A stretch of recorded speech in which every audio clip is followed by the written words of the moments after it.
reptile alien si Justin Bieber, British royalty at mga presidente? Ayon ito sa reptilian conspiracy theory. Ayon sa teorya na ito, ang mga makakapangyarihan na tao sa ating mundo ay mga reptile aliens at nagpapanggap lang sila bilang tao. So nagsusulot sila ng suit or na parang human mask para magmukhang tao.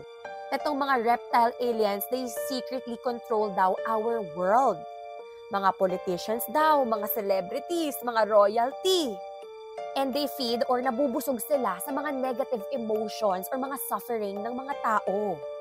At ginagamit nila ang mind control at manipulation para hindi natin malaman ang katotohanan. Nagaling daw sila sa Draco constellation. Like nasangkot dito mga pangalan na Justin Bieber, the British royalty like si Queen Elizabeth or like yung mga presidente ng Amerika, reptile aliens daw. Naniniwala ba kayo dito? Ako hindi, pero shinare ko lang.